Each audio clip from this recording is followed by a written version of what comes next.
And you are live, President Noble. Thank you, Mr. Abate. Ma'am. Yes, ma'am. And board member Anderson did say she'd be late, so hopefully we will get Vice President Garcia shortly, but we'll go ahead and start. Unless there's any objection, I can see both Sarah and Carmen look ready to go, so why not? We have a quorum ready to go. We'll call the meeting to order and just note that Kate Noble, Carmen Gonzalez, Sarah Bose are present, and we are expecting Vice President Garcia and Board Member Anderson sometime soon. We'll begin as ever with the Pledge of Allegiance and salute to the New Mexico flag in English and in Spanish, as well as the acknowledgement of tribal land. And I also didn't say, as I often do, today is March 3rd, and this is the meeting of the Board of Education for the Santa Fe Public Schools. Does anyone want to lead? Yes, Deputy Superintendent, please. I pledge allegiance to the flag of the United States of America and to the republic for which it stands, one nation under God, indivisible, with liberty and justice for all. Juro fidelidad a la bandera de los Estados Unidos de América y la república que representa una nación bajo de Dios, indivisible, con libertad y justicia para todos. I salute the flag of the state of New Mexico, the Zia symbol of perfect friendship among united cultures. Saludo a la bandera del Estado de Nuevo México y el símbolo Zia de amistad perfecta entre culturas unidas. Thank you, Deputy Superintendent. And just to note, we do now have Vice President Garcia. Good to see you. And we'll continue with the acknowledgement of tribal land. We acknowledge that our Board of Education meeting is taking place on occupied indigenous land. We acknowledge the Tesuque Pueblo lands and other tribal lands on which we stand. We honor these people, past, present, and future. We acknowledge the history and ongoing colonization of where we are, sitting right now in New Mexico and in our country. We acknowledge our own place in the story of colonization. Thank you very much, Deputy Superintendent. Now we move on to approval of the agenda. Superintendent, do we need to change anything? We don't have any changes this evening, Board President Noble. Thank you. Is there a motion? I move approval. I will second. Thank you, Dr. Gonzalez. With the second by Secretary Bose, we will go ahead and do a roll call vote. Vice President Garcia. Yes. Thank you. Secretary Bose. Yes. Dr. Gonzalez. Yes. And the President also votes yes. Thank you very much. We have approved the agenda. Executive session comes next. Secretary Bose.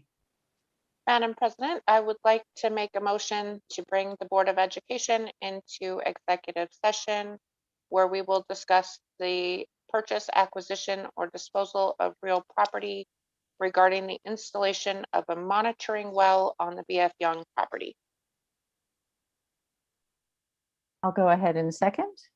Any further discussion? We'll do a roll call vote on heading into executive session. Vice President Garcia. Yes. Secretary Bose. Yes. Dr. Gonzalez. Yes. And the President also votes yes. We will be in executive session until roughly 5:30. And Superintendent and anyone else going over there, we'll see on the other link.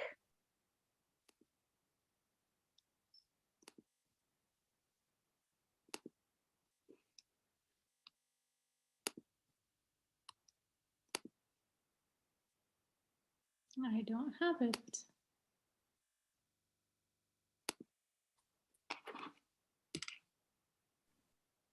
Vanessa, you don't have to go to the executive session. Oh, I don't? No, no, that, Okay. that one's, Okay. yeah. Perfect. Okay, see you back at 5:30. Okay.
I'm promoting now, Superintendent.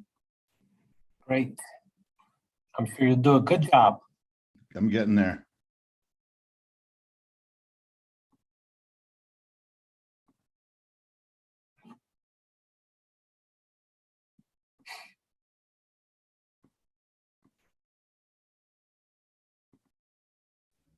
Joe, so are you the only one that can promote? Yeah, I just did. I'm Oh. sorry. I just took over. I'll make you co-host. I'm sorry about that. Okay, no, that's fine. You can take over anytime. I'll do that. I'll make you co-host here Okay. because I got to give you back the host. Okay.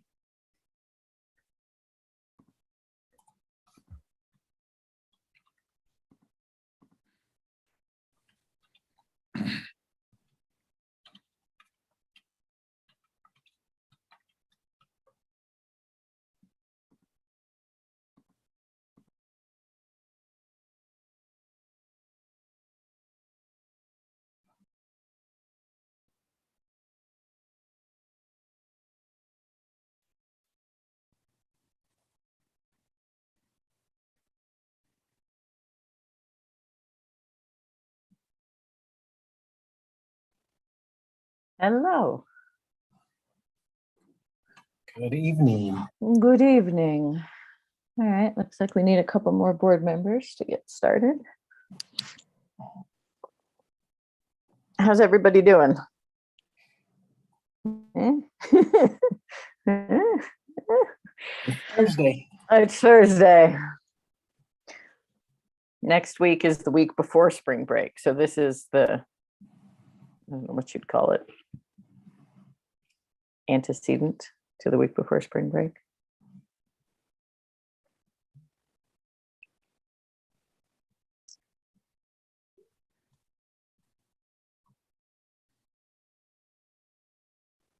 Spring break starts next week. No, sorry, the following week. So this is the week before spring break. It's the week of March 14th. Okay, I thought so. I was- Yeah. No, my bad. I shouldn't confuse people like that.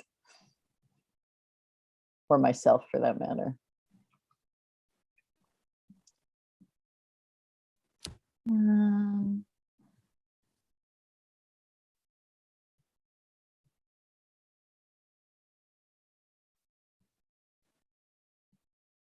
Still don't see Secretary Bozier. President Noble, what are the names of the student board members? President Noble, I could Thank you, Mr. chime in Hagley. here. It's okay. Angus McGinnis and Aseneth Utreras. Excellent. Thank you, Mr. Hagley. You're welcome. Thank you, Joe. And also Sabra should be in the waiting room shortly as well. Excellent. We do have some public forum members, so Cody's gonna be letting them in, so Okay. I'll give Cody the host privileges after I'm done. We're getting going here. thank you. Yes, ma'am. I think he could take it from me if he wanted to. So, but I'll give it to him.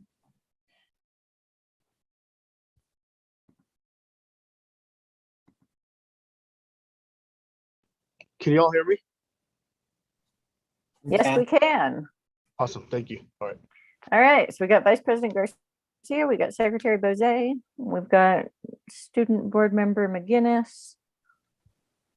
Don't see student, oh yes, we have Student Board Member Utreras as well. All right.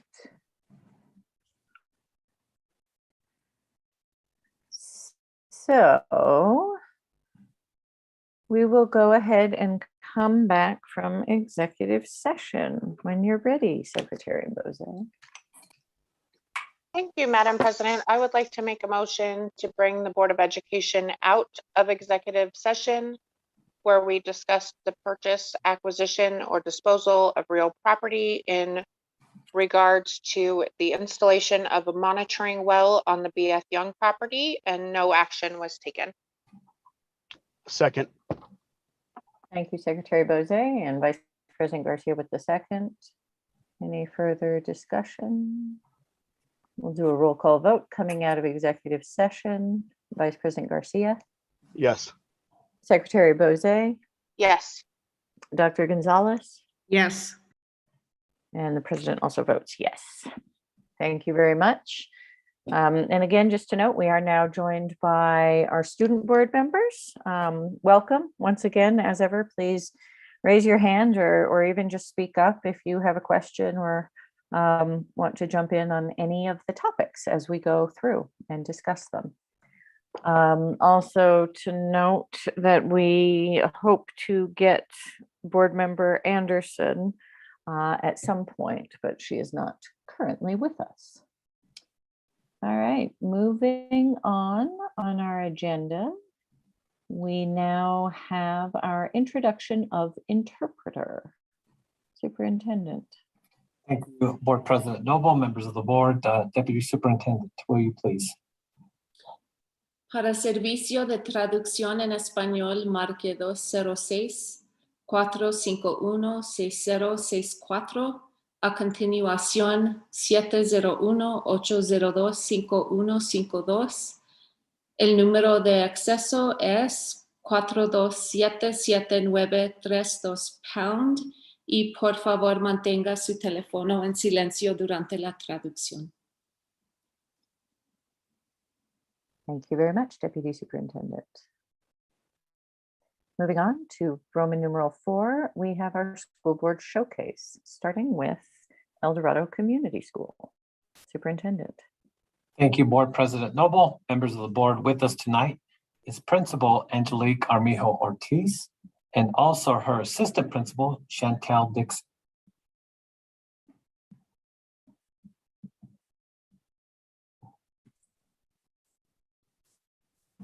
Good evening, Board President Noble, Superintendent Chavez, and members of the board. My name is Angelique Armijo Ortiz, and I am the principal at El Dorado Community School. Along with me is my assistant principal, Ms. Chantel Dixon. Thank you so much for the opportunity to share with you all of the exciting things we are doing at El Dorado. The following slides demonstrate a variety of exceptional academic and extracurricular success that our students have. Please enjoy a walk through our vibrant programs that feed our school community. Madam President, I just see the superintendent on my screen. Can we put the show up, please? Yeah, we don't have the slides yet. Once we get them, let's make sure you can see them. Not that the superintendent is not a bad looking guy, but we want to see the showcase for El Dorado and Mandela. Yeah, rightly so. And Ms. Dixon, will you be sharing the presentation? Yes, I can. Thank you.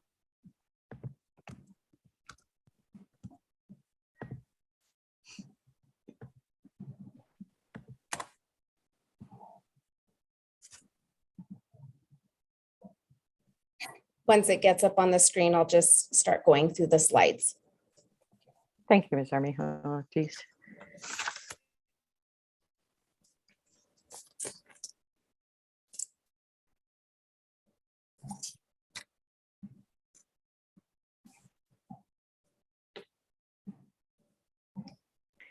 Vice President Garcia, can you see it now? Yes, ma'am. All right. Please go ahead. If you go to our first slide, Ms. Dixon, with our data, please. I wanted to showcase our excellent data this year. Coming out of a pandemic, I'm extremely proud of not only my teachers and their perseverance, but also my students who have also taken off and also have shown a love of learning in the classroom, and glad to be back in the classroom. One of the highlights I'd like to say is that all of our data has grown, and our IMASA data in math, especially, which math we have made it a target this year for professional development. And we, in my 3rd through 8th grade, we can see a proficiency level move from 13% to 26%. And so I would like to just highlight extreme growth that our students are making. And I will say that in all levels, from level 1, 2, 3, 4, and 5, and also reaching the high needs of our level 5s, we also see growth across the board. And so that is one thing that I'd like to highlight. that we have worked on professional learning communities. We have worked on math professional development for our teachers, and we can definitely see the growth. Next slide. One of the other things that we have been able to do, Can I stop you for a moment and ask you maybe to go back to the chart, which is great. And if you wouldn't mind, or if somebody could give us, we try and do it for the audience, but also for me, a little bit of a, what are all of these acronyms?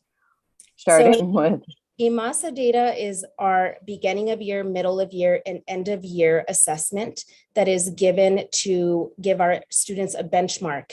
And we kind of use that data to adjust programming for our students, and also programming and give the professional development to our teachers.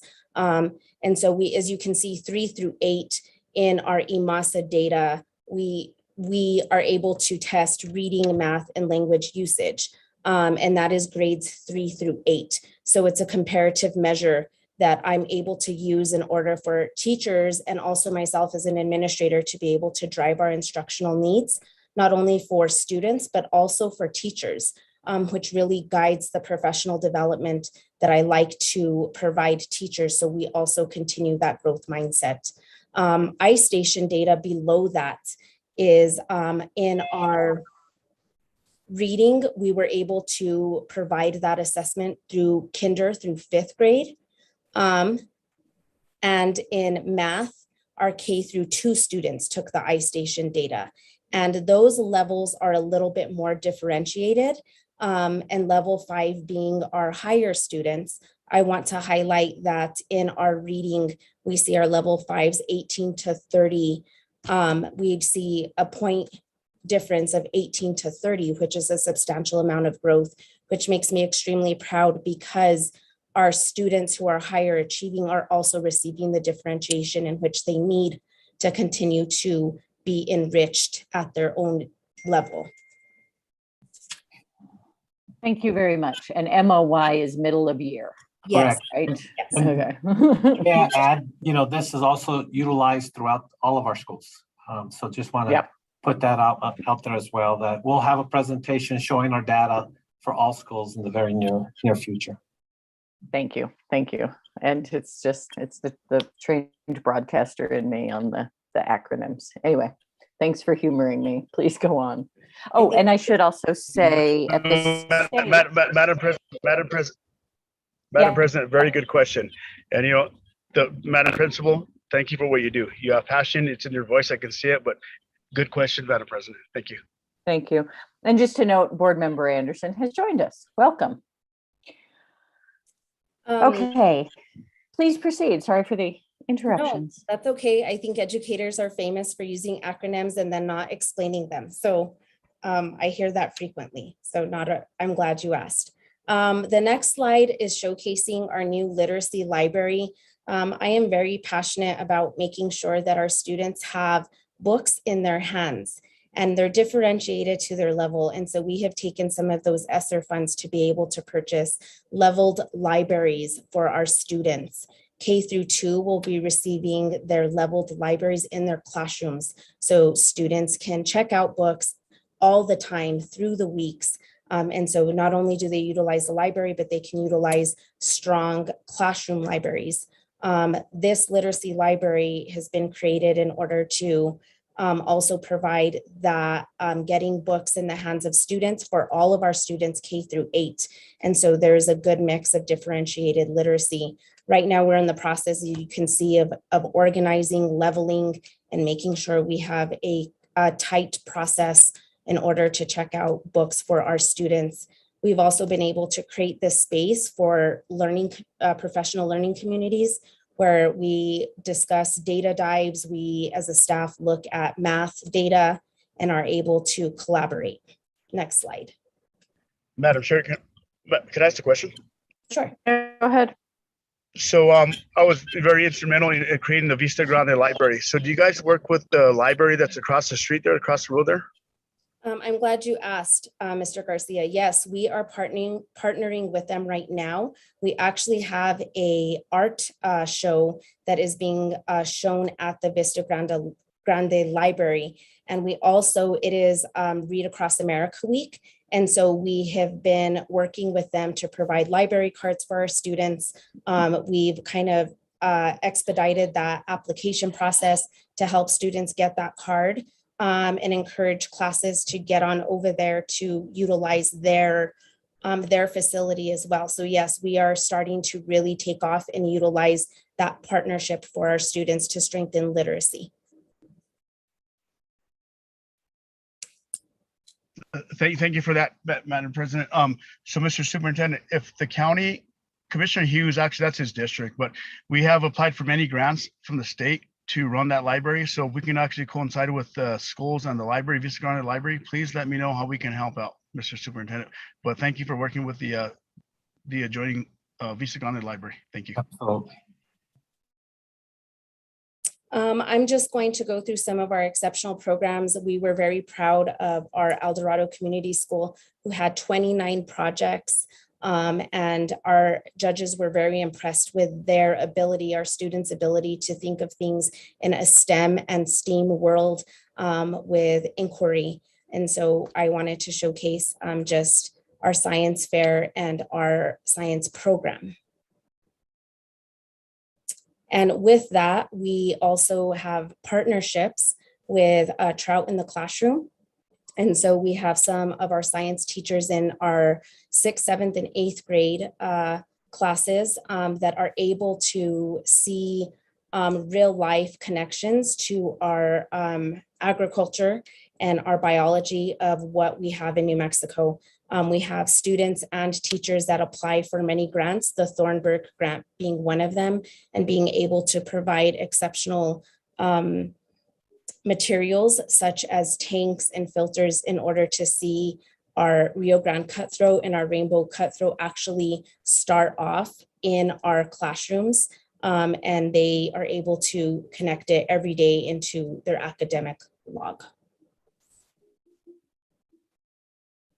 Our arts program is also very important to El Dorado. We have strong partnerships. Miss Stephanie Morris, and you can go to the next slide, Miss Dixon as well. Miss Morris, along with Miss Ronnie Rohr, really work on collaboration and try to bring a multicultural and diverse lens with their partnerships to the classroom by inviting guest speakers, critiques, discussions, visual thinking strategies. And they also love to get me and Miss Dixon involved with many of their activities that they're working on through their different units. Next slide. Another big program at El Dorado is our general music. We have a concert going on as I speak. And so I'm gonna pop in over there after this, but Miss Sameth is a huge part of our music program and also a great teacher leader. She provides such enriching music education for our students K through 5. We also have our wonderful band, advanced band and beginners band, who just were at a competition as of yesterday in Los Alamos, and they were first and second runners up. And so I think that speaks volumes to how exceptional they are with their musical talents and the commitment that Mr. Norman, how much commitment he has for our students. And so they are phenomenal and are also recognized across the state. The same with our choir, Mr. Preveno, who's also an exceptional teacher, many hours to work with his students, and does, when available and not in COVID time, does attend many of the conferences for the state in regards to choir. And the same with orchestra. We have Mr. Higgins, who also works very closely with the Santa Fe Symphony. And he is an exceptional part of our program. And these students grow so much from the time they are in 5th grade till they leave our school in 8th grade. All of these programs as a collective whole are such a big part of the feeders to our high school and Capitol High, to our musical programs at that level. We have some fun things here also in El Dorado. We have our garden. We are getting ready to promote Wake Up the Garden is what we call it here at El Dorado. And so we'll be waking up our garden and doing some cleanup and getting ready to start our seedlings. And so we have Miss Morris and Miss Ronnie Rohr, who also use the garden as part of their enriching art curriculum. We have outreach programs. WAVE is one of them. They try to work on kindness, safety, creativity, and try and work. They are our wellness ambassadors and our student voice of empowerment. And so they have different outreach programs, or within site want to work to better our culture as a whole. And it is driven by our students, which is exceptional. We also want to celebrate our middle school sports and also our smaller guys who also participate in sports.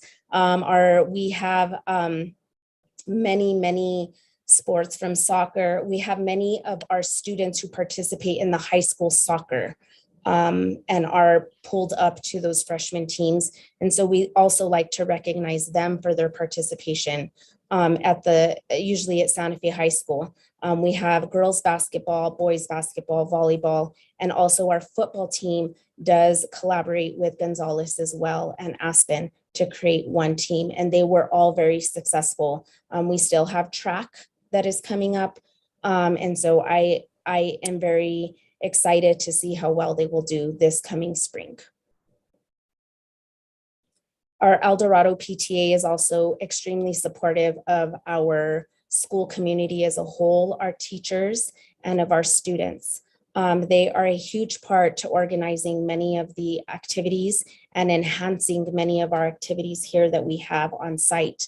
They have Harvest Fest. We are getting ready for our spring fun run. So they are hard at work to get those things going for us. They are great with our staff for Appreciation Week, lunches. And so we are just very thankful for their participation with us. I'm very thankful for their support. And so I wanted to also showcase that we are working on a strong partnership of collaboration with our PTA to continue to strengthen the programs here at El Dorado.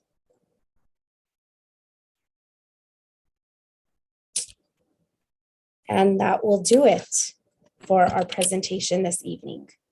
Madam President. Go ahead, Vice President Garcia. Very well done, Madam Principal. Great job. And one of the things that community of El Dorado is you guys are very fortunate there, because that's a community that actually steps up to the plate, and you're very fortunate to have a good community that actually communicates and talks and cares about the community. But very well, Madam Principal, thank you. Thank you so much. Yes, I am very fortunate to have such a strong community of parents and a strong community that's always willing to step up to do what we can to provide the exceptional programs for our students. And another thing that people don't realize, whenever the library, the Vista Grande library has ice cream socials in the summertime, they actually raise a lot of money for that library, and the community, they embrace that. And that's that. But I won't keep going on, but very well, Madam Principal. Good job. Did you manage the building of the library? Yes, we got CDBG funding, and we built the first phase, Okay. third phase. Yes, President Noble, you know how that stuff works, but yes. I can see your fingerprints.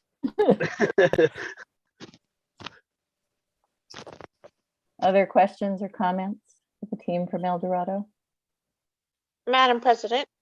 Go ahead, Secretary Bozay. Thank you, Madam President, members of the board, Superintendent Chavez. I just wanted to say thank you to the principal and the vice principal for such a wonderful presentation. Two of my children attend El Dorado and absolutely love all of, the art and the music and all of the wonderful programming, as well as the library and the great teachers and the staff and the great school community. So thank you for bringing this forward and sharing with the community at large how special El Dorado is. Thank you. Thank you, Board Member Bose.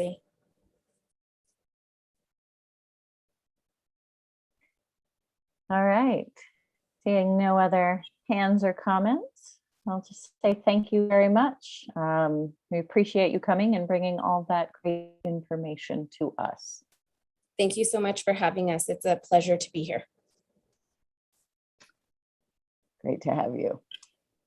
Okay, our next school board showcase is from Mandela International Magnet School. Superintendent. Thank you, Board President Noble, members of the board. With us tonight is once again our music coordinator, our district music coordinator, Ms. April Pickrell. Good evening. Thank you for having us.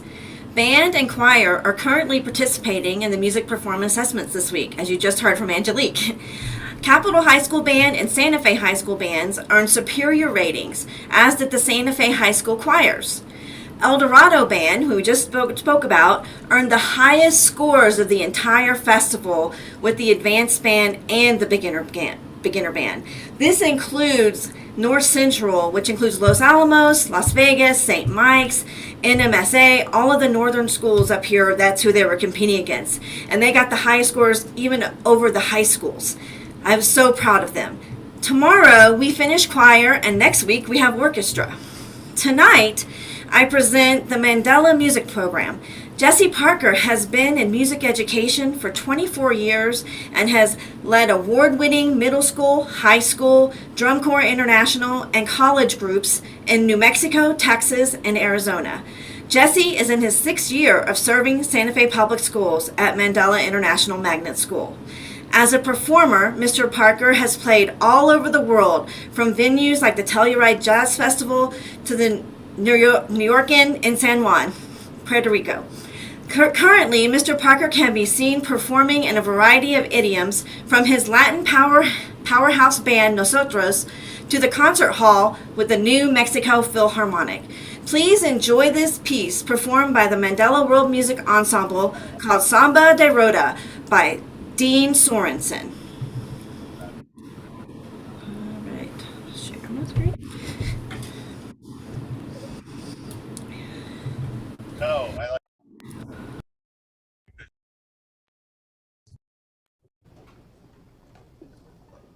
That was, and if you really go to.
way more fun when we clap and then there's the actual sound of people clapping. Again, thank you for having us. We're super excited.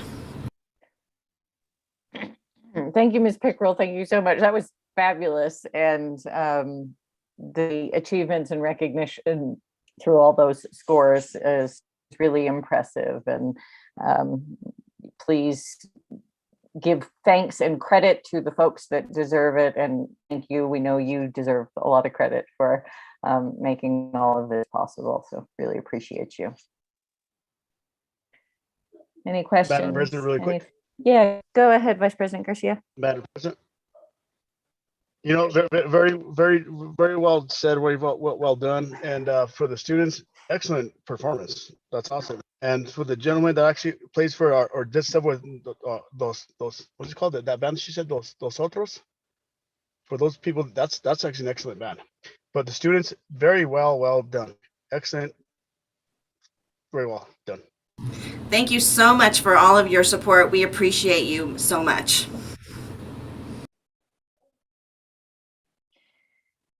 All right. Seeing nothing further, we will go ahead and move on to public forum, Roman numeral 5 on our agenda. Superintendent. Board President Noble, members of the board. With us tonight is our Public Information Officer, Mr. Cody Donarski. Mr. Donarski. Good evening, Board President, members of the board, Superintendent Chavez. There are 4 people signed up for public comment tonight, 2 of which will have asked to speak live. Rules for public forum.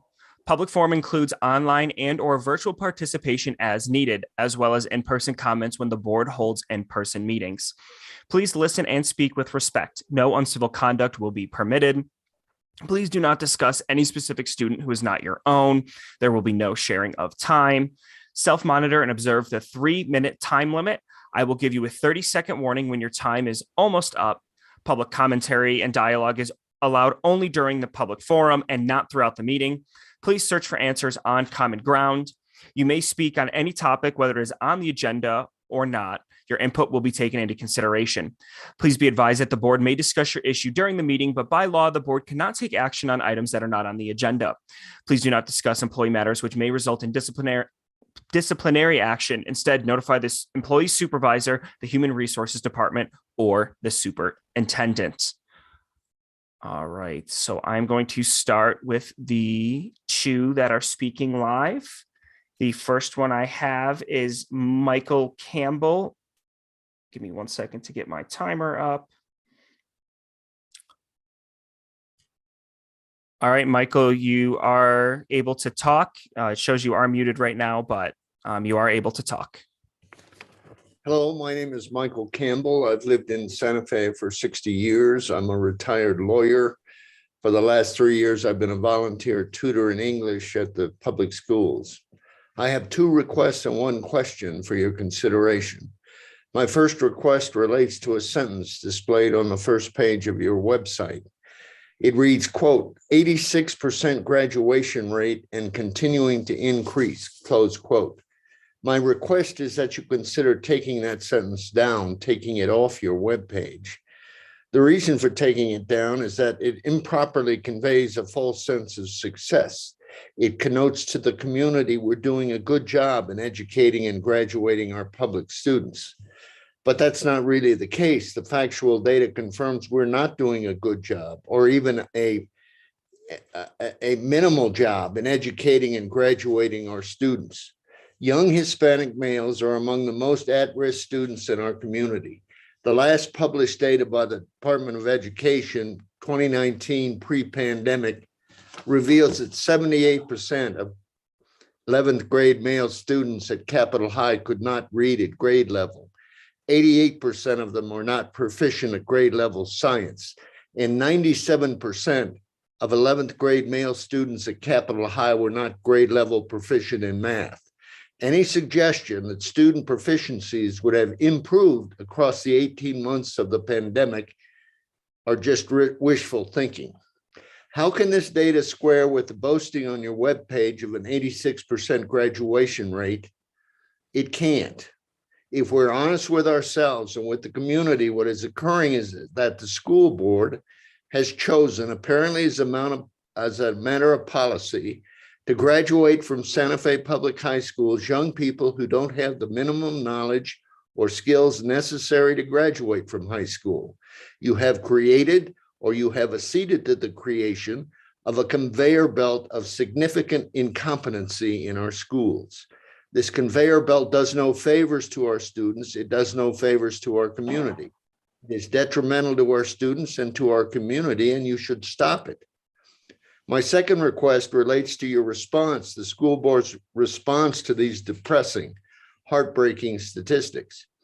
Your response, 30 seconds. I can tell, is this: let's stop all standardized testing in our schools that allows comparative assessment, and let's lower grading standards for our students. That's how we'll solve the problem. That way, you as a school board avoid any accountability for what to any reasonable observer is the failure of the public education system in this district. We are graduating too many young people from high school who cannot read, who cannot comprehend what they are able to read, and who cannot write a paragraph of 5 sentences recounting what they have read with proper Mr. Campbell, Mr. Campbell, you've reached your 3 minutes. Spelling. I cannot.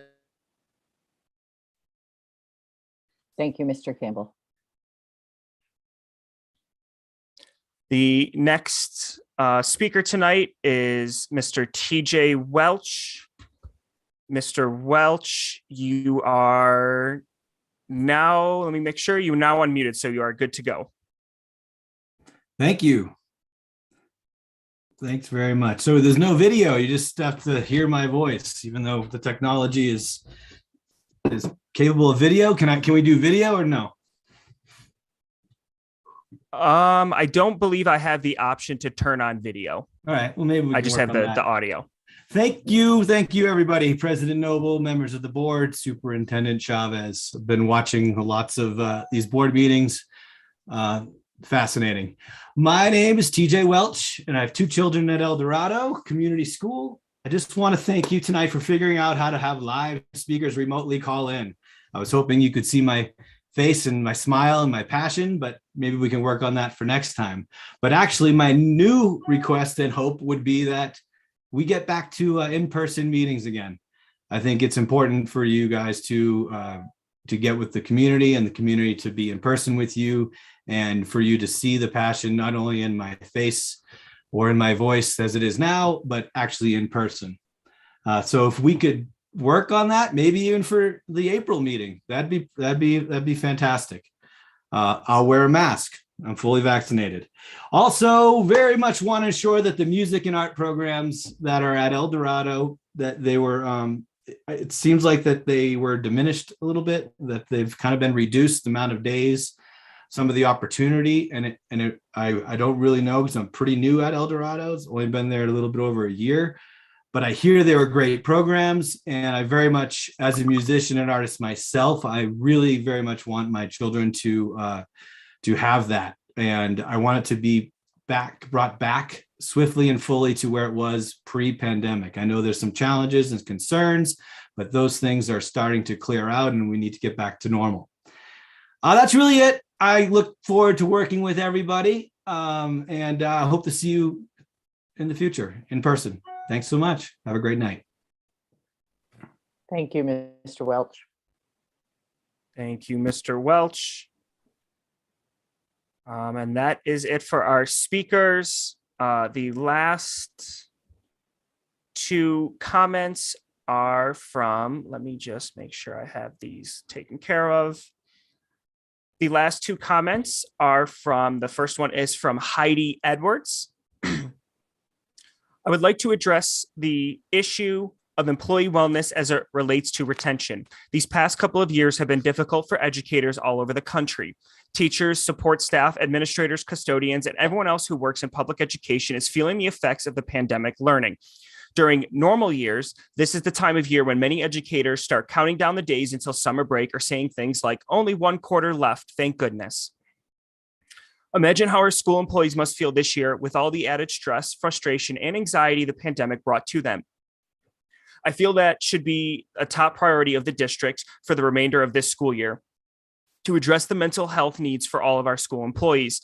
Many educators, including myself, are unable to continue working in such stressful environments and will consider leaving the profession just because their mental health is suffering. I left teaching for this exact reason. SFPS cannot afford to lose the dedicated, quality educators or staff members due to these issues. I am asking the board to take swift action to enact a wellness plan for all employees or update the current plan if one exists. The focus of such a plan should, of course, be mental health, with the goal of retaining as many educators as possible into next year. If teachers and staff are happy, then students and families will be happy. Thank you for your time. The last comment is from Mike Dutch. Dear members of the board and Superintendent Chavez, has the district set a date for when the Board of Education will resume public meetings? Get the information for when this might happen. We had a very productive in-person coffee and donuts with Principal Armijo Ortiz at the El Dorado Community School earlier this week. It was really nice to be able to interact and communicate in person with school staff, but it made me wonder why our schools have been in person for months, but we still cannot attend a public board meeting in person. Why is the board still meeting virtually while the rest of the school district is in person? According to the school board's own Open Meetings Act resolution number 2016-201/1, board members are expected to attend meetings in person unless it is otherwise difficult or impossible to do. This clause appears to indicate that meeting virtually should be the exception, not the rule, and only done in extreme circumstances. Clearly, COVID was one such circumstance, but now that cases have dropped, our kids are in school full time, and we are set to remove masks, thank you, Mr. Chavez, on March 21st. I contend that difficult or impossible conditions no longer exist and that normal in-person board meetings should resume. I can attend my child's band concerts, join a parent-teacher conference, even volunteer in their school, all in person, but I still can't attend a public board meeting in person. Something doesn't make sense here. If it is safe for our kids to be in person and it's safe for parents and teachers to interact, then why is it not safe for the board to meet in person and allow the public to join if they choose? Perhaps there is some other logistical or budgetary constraint that I'm not aware of that is preventing the board from holding in-person meetings, but since in-person meetings were suspended due to COVID, one can only assume that they remain virtual for that same reason. Whatever the case may be, I believe the public deserves an explanation as to why in-person meetings are still not being held and a clear timeline of when they will resume. Thank you very much for your time. That is the last of the public forum comments, and I know we did receive public forum comments previously. Would you like me to address that, President Noble? No, thank you, Cody. I can, unless, and just correct me if I'm wrong, but we did receive a number of public comment emails that were not even this week. So I asked that we stick to the ones that were received in the week of the board meeting. Those are the ones that Cody read, and have asked that the emails that were received last week be forwarded along to all board members via email. So that way we see them. But we do, even with the live thing, it used to be you had to show up in person in order to comment. We didn't even have an option for public comment via email that was read aloud in board meetings. But as the president, I have sort of made the call that the week of the board meeting is our window for that. We've expanded our window dramatically, and I would invite any board members who feel strongly that we should do it differently to let me know. But for now, you will all be getting your in your email the public comment emails that were submitted last week. Did I get it, Superintendent? All right, thank you.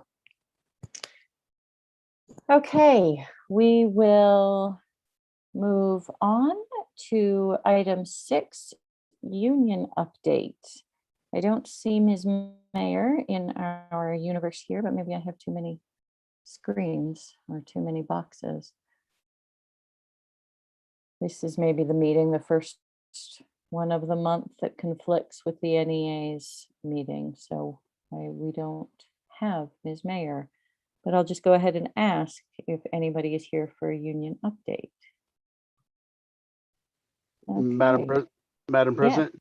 Go really ahead, quick. Vice President. I know Miss Mayor is probably not around, but I just would like to thank her and congratulate her for all the work that she did during the session and going up to the roundhouse and speaking up, and she did a great job. But I just wanted to say that. Thank you, Madam President.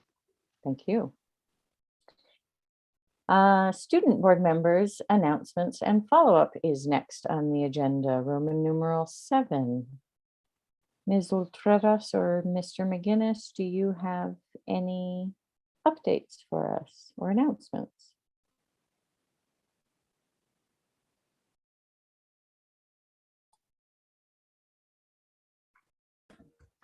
I think Asenath has a slide presentation that she'd like to share. So we can start with that. I wanted to do the updates first, actually, because HOSA and DECA are heading to state competitions next week in Capitol High School. And also NMPED recognition of excellence for bilingual programming is something that's also going on.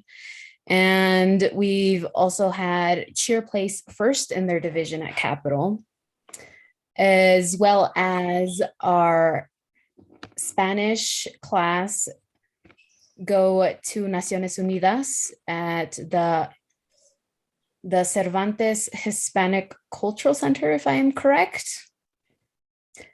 And that was very exciting, as I got to attend myself. Oh, and I believe we also had state champ in wrestling. Yes, there's lots of good news. Exactly. Awesome. Mr. McGinnis, you gotta up your announcements game. She just set the bar pretty high. She did. To my knowledge, we haven't had too much excitement. Last week, NHS sent 3 students to judge the Wood Gormley Science Fair, where we were able to shadow under the Santa Fe Alliance for Science, where we were able to give out the first and second place, which would go to district. With the help of our wonderful environmental science teacher, Ms. Claire Noonan, and Brian Smith, who leads our computer science department, we are sending 1 team to the Northeastern Regional Science Fair, which I am on. And then we are also having 2 teams compete in the Supercomputing Challenge. On top of that, I believe we also had a wrestling state champion named Elijah Martinez in his weight class. And we had a drama last week. So Santa Fe High, we're doing stuff.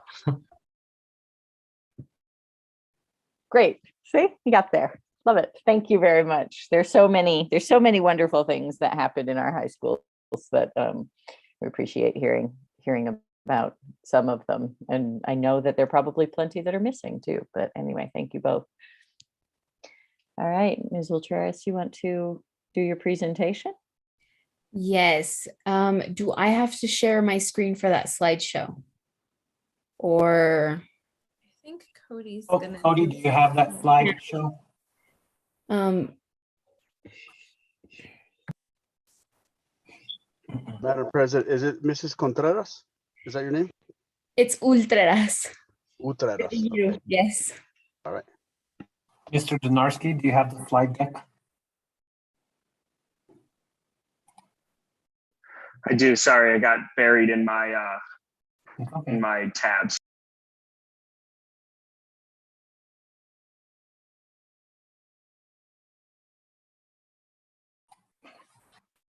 Ms. Utreras, did you want to start us off while we're getting the slide deck prepped and loaded for you? Start with the overview. There you go.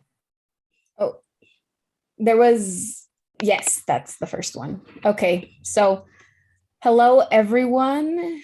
Those who do not know me, my name is Asenath Ultreras. I am the board representative for Capitol High School.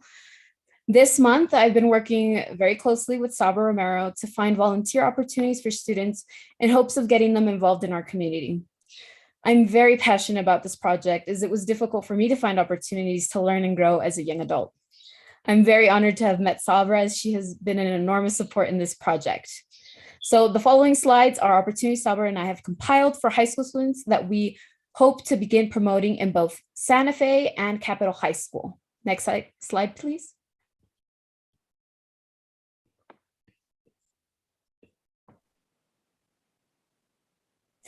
The first is the Help You Hotline. To put it in short, tutoring at the comfort of your home. We have tutors that specialize in English, science, math, and bilingual tutoring to help students with their homework. I especially like this program as I understand some students cannot stay after school because their parents may work other jobs or have issues with getting home. The way this program works is by dialing the phone number provided and speaking with an operator who monitors the Google Meets and can find a tutor for that student. All they have to do next is provide, the parent must provide the student's ID, and the operator will invite them to the Google Meet where they will join a breakout room with their tutors. Next slide, please. The next program is Near Peer. This program is in person and has high school students connect with elementary students supervised by an adult supervisor. Near Peer is meant for students to get help with homework and have fun learning by playing English, math, and so many more games.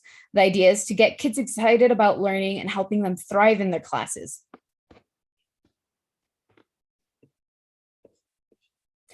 Last but not least, we have Big Brother and Big Sister. Big Brother and Big Sister is essentially, again, high school students helping younger students with homework help and having them connect. Next slide, please. So the benefits of these programs is something that I would really like to mention, and it's something that's really amazing. So I'll just get into it. It teaches high school students leadership skills. Since they're doing this basically on their own, they're going to learn to be independent and having these responsibilities. High school students also get to be a part of educating our youth, and high school students are more likely to want to pursue a career in education. And high school students can provide insight on better ways to educate. I definitely would like to stress that because as a student in Santa Fe Public Schools, I suppose you could say we're the ones that, speak with the teachers, have conversations with them, see the ways that they're teaching, have had different teachers throughout middle school, high school that have taught in different ways that can help these students learn. And the other benefits to younger students is that younger students learn from people that they can relate to. One thing I noticed while talking to some students is that with the adult supervisors, they don't really know what kids are thinking or know about, in this day and age, because I recently learned from a student that his favorite game was Fortnite. Now, it's older students who play games and do all that stuff can relate to them, and it's such a fun experience connecting with them. And younger students cooperate better with people they respect and look up to. I know I for sure looked up to my older brother when I was a middle school student. And when he was in high school, I wanted to be a good student and definitely was very competitive with him. Also, younger students will be inspired to continue school and follow in their upperclassmen step. Once they see the example these high school students will be setting for them, the hope is that they look up to them and want to continue going to college and bettering their education. Next slide, please. So this is a survey of student interest. I recently conducted a survey with students from both Santa Fe High and Capitol High School on the matter of volunteer opportunities and their interest in them. Now, the first one you may notice is, what school are you from? We got Capitol and Santa Fe High both represented. Santa Fe High, I will admit, does have more participation, but these are all students from Santa Fe Public Schools. So this is very good information that I'd like for you all to look at. The grades we have below are freshman, sophomore, junior, and senior. And now the question we asked was, are you interested in learning skills such as how to go through an interview, create a resume, and so on? From 58.2%, sorry, of our students said yes. So that is something to me it's not surprising, in all honesty. I know I for sure did not know that how to write a resume. I know that I didn't know how to go through a mock interview. It's not something we teach at schools. Of course, schools have College and Career Plaza, but some students don't know about College and Career Plaza. Some students don't know where they can go. Counselors, they can lean to finding these supports, but counselors are really busy with a lot of students.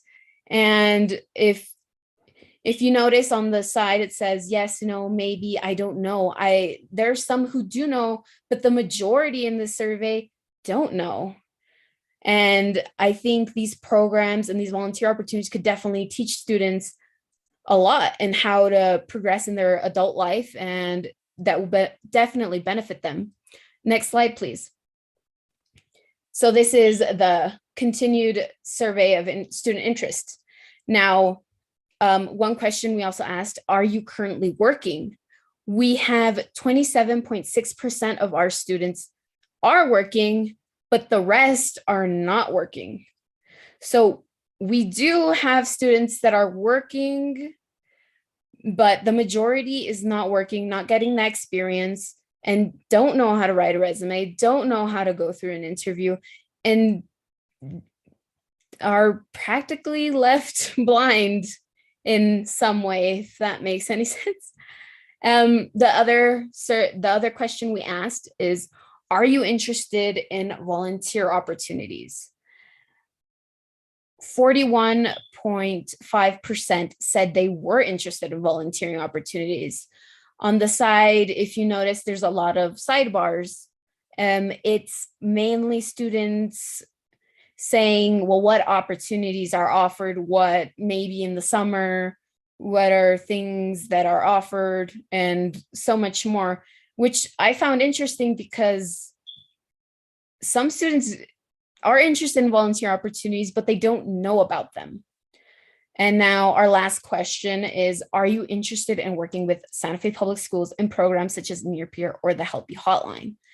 So if you noticed, 28.9% asked if they could know more, meaning that although these programs are being promoted, many students forget them and they don't realize what opportunities there are. And they're missing out on these as extracurricular activities, as many of you maybe know, that are very important in college applications, such as the Common App. They ask for a section whether you have experience, whether you have done any extracurricular activities. And so that's why this month I have been working on this to see what we can promote, how to get students more involved, and hopefully get more students working in public schools, helping the next generation. And that is all. Thank you all. Marvelous. I love this. Thank you so much. There's nothing better than growing our own in all these ways, and the way you're knitting together the community. That is really, really great stuff. Thank you. Go ahead, Vice President. Madam President.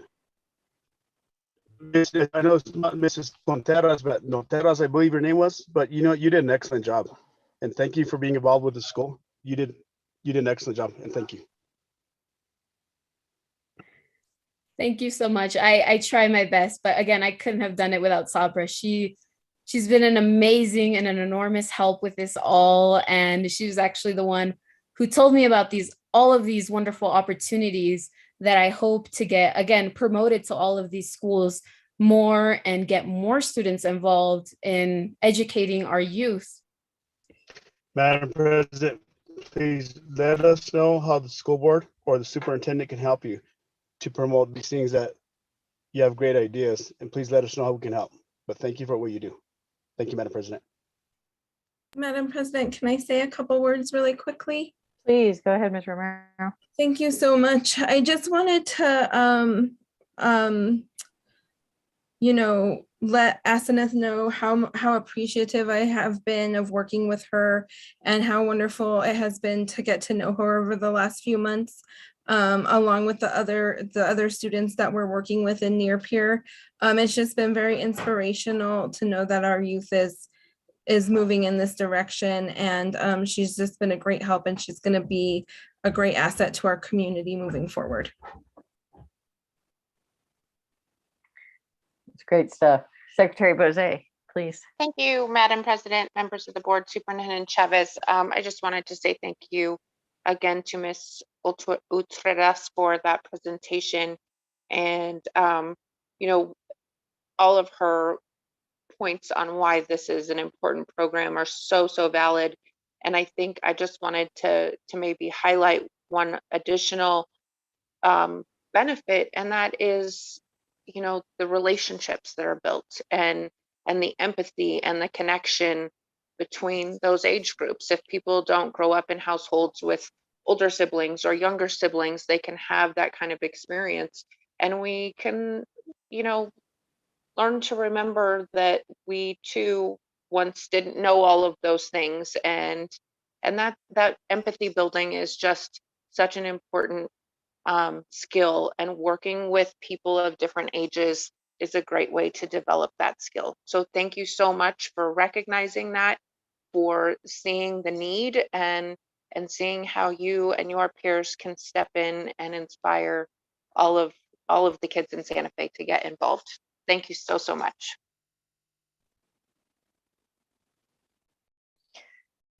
Yes, I would totally agree. And we've got lots of ideas. The superintendent can tell you how boring I can be as to all of the ways we might tie students into our community, solve our labor problems, grow our own, communicate better, you name it. And truly, that was an inspiring presentation. I love that you're starting with the Help You hotline. And I think you should roughly take over the world with this program and this idea. So yeah, thank you so much. Any closing thoughts, final words before we move on?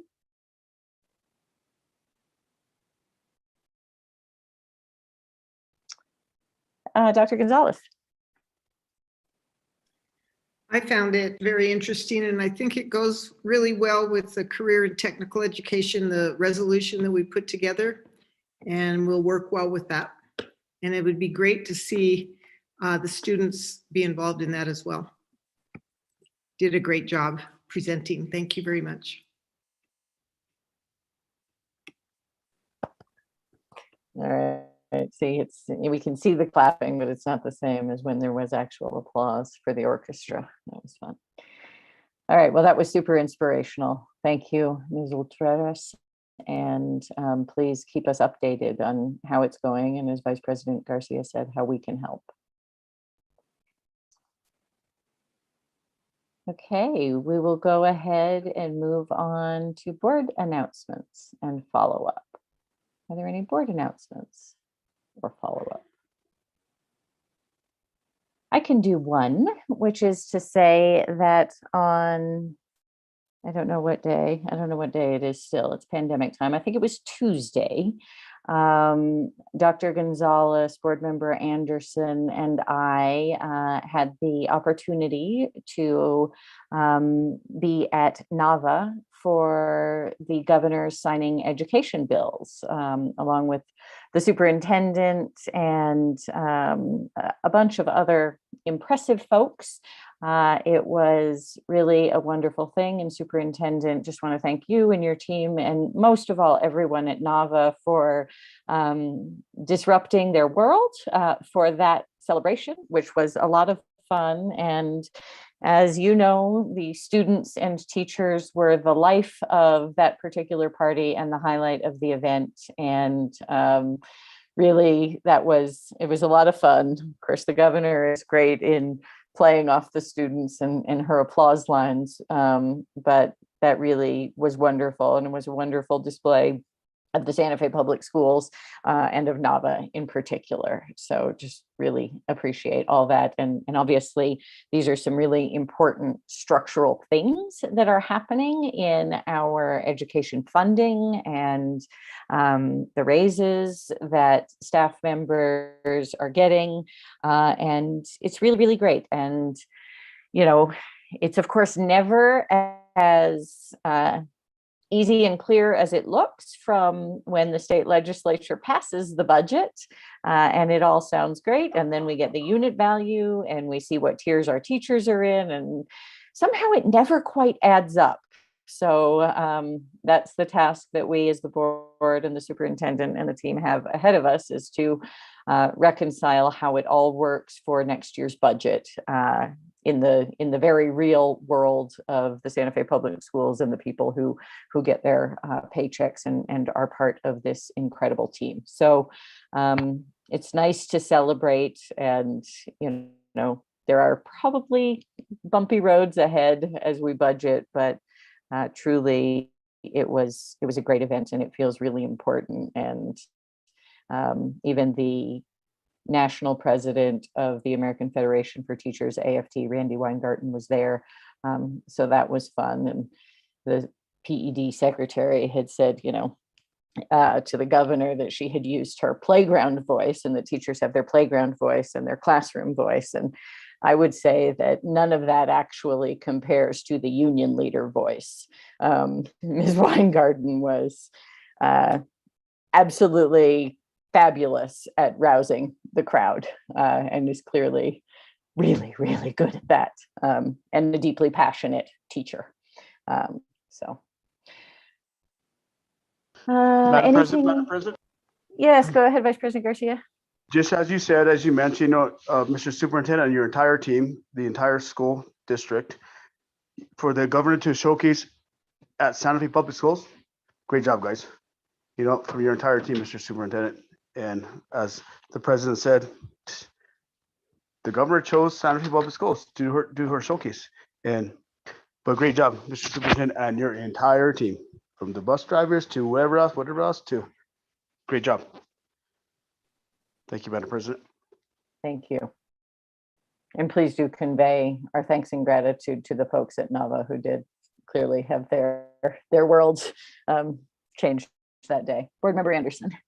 Thank you, Board President Noble. I just want to follow up on what you said, and with just one addition, I wanted to particularly thank the NAVA Thunder Council because I thought they were really exceptional. This is a group of student leaders, and not only do they do incredible speeches and some really great hype man work for the governor, but they also attend PTSA meetings, as you know, Board President Noble, and give great feedback and are just true leaders in their school.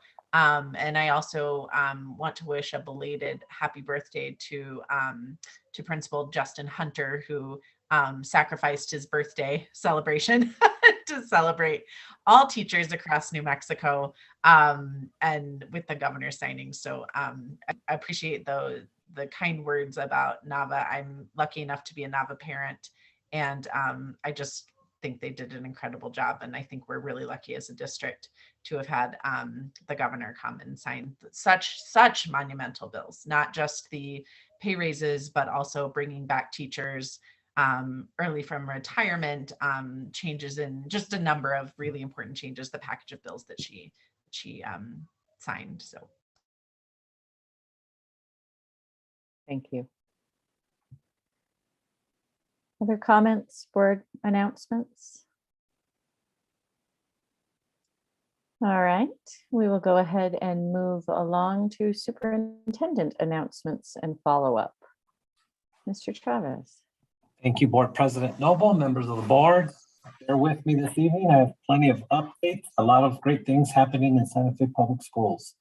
So the first thing we want to present to you tonight as far as one of the updates is our COVID, monthly update. Following spring break, so again, we've talked about that a little bit, spring breaks on the horizon, surveillance testing at the Santa Fe Public Schools Technology Department, and this is surveillance testing for staff members, will expand to Monday through Friday, 7 a.m. to 6 p.m. The reason why we want to make that announcement, it's currently only offered on Monday and Tuesday, so we are going to work on expanding that option for our staff members to participate in weekly surveillance testing. We've also, following the week of spring break, or actually the week of spring break, we are going to have our La Madera location open as well. So during spring break, that location will be open for staff and students to continue to test. Previously, during the winter break, we had that site closed. So we've made the decision to keep that site open as well. As we're moving into surveillance testing, we have over 800 staff members. Now, bear with me in this number. Staff members include volunteers, subs, contractors, and also other members of our team. So again, when we talk about how many are going to participate in surveillance testing, it's a very large group to include volunteers, subs, and contractors, which previously were excluded from our numbers. As we continue to work through, we have to be able to identify individually a number of staff members to determine whether or not they are eligible to participate in surveillance testing. So once you receive that second booster, are they eligible? So we have to take our time to really identify them individually to determine whether or not they're going to participate in surveillance testing. So again, that's part of that large number of 800 that we're going to have to sort through to ensure that they're eligible to participate. We will continue to review our staff vaccination rates, continue to identify those who need to participate in weekly testing, and also inform those that do not. So again, this is an ongoing effort, and I want to give a lot of credit to our lead nurse, Anita Het, and our director of student wellness, Ms. Sue O'Brien. So they're doing a lot of the heavy lifting. Part of this update, we have 2,200 employees, including subs and part-time, not volunteers or contractors. Of that 2,200 total, we have had about 76% complete the vaccination verification form that we've sent out during the month of January, which comes out to roughly just under 1,700 employees who have completed it. We still have about 527 staff members that need to complete the form in order to avoid the surveillance testing. Of those 600 who have completed the form, we have 96%, which is 1,605 fully vaccinated with the first 2 shots. And then of that 1,605, we have almost 1,400 that are also boosted. So a very large number. We have 4% of that 1,600 that are not vaccinated or did not wish to disclose. As we continue to move on with our COVID updates, at our previous board meeting on the 17th of February, again, it was brought up during discussion, and we committed to surveying our community on mask wearing given the governor's announcement that day of lifting the mask mandate. At that meeting, the board requested to know where the community stands in terms of masking. We conducted a survey of the community for almost 2 days, 2 entire days, and the survey was accessible during our in our weekly bulletin through Remind, made on social media and our website. We want to thank all of the community members for its robust response. Nearly 60% of the 6,000 responses. So again, 60% of the 6,000 responses we reported on Monday came in from parents. So, it was a great turnout. Of those total responses, just over 40% wanted the mask to be optional immediately. 47% asked for masks to stay in place for the remainder of the school year, and 12% asked for masks to be optional after spring break. Again, we want to thank everyone for participating in the survey, and also want to respect for those individuals in their decision to participate and their stance on it, and want everyone to know that their voice matters and it is heard. As we're moving on through our vaccination clinics, we've made this announcement at many meetings. We continue to host vaccination clinics at all of our locations. They can be found on our Santa Fe Public School website, which is sfps.info. to find a location and a date according to their school community. Although the vaccines have not been administered in a large amount, we are reaching a large number of kids getting their first ever dose, which is great. And that was the goal. So we will continue to offer these clinics. Right now, we have 131 COVID shots for students, 26 flu shots among the 12 clinics that have been held, and we'll continue to host clinics moving forward. This is a big announcement. We were hoping to have that for us today to review, but it's going to be on hold for next week. The New Mexico Public Education Department will be releasing a new toolkit next week. The public education announcement announced today that the federal government has removed masking requirements on school buses, which is important to know, but this is also making it a local decision. So we'll wait for that update from the toolkit coming out next week. Updates on testing and further COVID-related items are expected to be in this updated toolkit. Join the fun at the STEAM Expo on Tuesday, March 8th. Get ready to innovate, learn, and play at the virtual 3rd annual STEAM Invo Expo on Tuesday, March 8th from 4:30 to 6:30. The free event seeks to provide inspiration around the intersecting fields of science, technology, engineering, art, mathematics, and innovation. The event follows in-person school STEM fairs to be held on Monday, March 7th, and student winners of the fairs will be announced and honored during the expo. The link to participate has been shared on social media and will be in tomorrow's bulletin and posted out on social media feeds for Santa Fe Public Schools.